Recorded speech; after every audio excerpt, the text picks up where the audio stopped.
کون ہے جس سے گناہ نہیں ہوتا؟ کون ہے؟ کون ہے؟ میں اسے انسان ماننے کے لیے تیار نہیں. یا تو وہ کوئی فرشتہ ہے یا نبی ہے. نہ نبی آ سکتا ہے نہ ہم فرشتے ہیں. وہ انسان ہی نہیں جس سے خطا نہ ہو.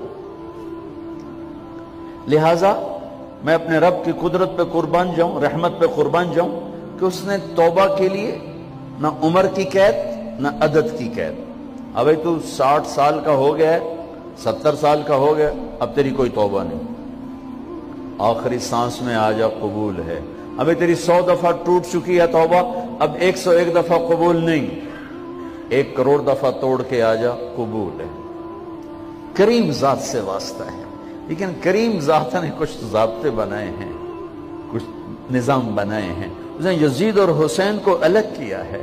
ایک سود خور بھی کہے اللہ غفور الرحیم ہے، راتوں کو شراب میں ٹن کہے اللہ پہ معاف کرے گا، راتوں کو مسلح پہ تڑپنے والا اور شراب پینے والا اللہ کا قانون ہے، اللہ کا نظام. ظلم و ستم کے پہاڑ ڈھانے والا اور مظلوم بن کے سسک سسک کے زندگی گزارنے والا کیسے برابر ہو؟ آنکھ کا چھلکنا اور جام کا چھلکنا اللہ برابر کر دے، ایسی اندھیر نگری بھی تو کوئی نہیں ہے. ام نجعل المتقین کالفجار، کیا نیک اور بد میں برابر کر دوں گا؟ افنجعل المسلمین کالمجرمین ما لکم کیف تحکمون. اس لیے بھائی بہنوں، معاملہ بہت آسان ہے اگر توبہ ہو جائے، اور جب گناہ ہو پھر توبہ ہو جائے. جب گناہ ہو پھر توبہ ہو جائے تو معاملہ آسان ہے. مشکل کب ہے؟ جب آدمی اکڑ جائے، معاملہ خطرناک ہے.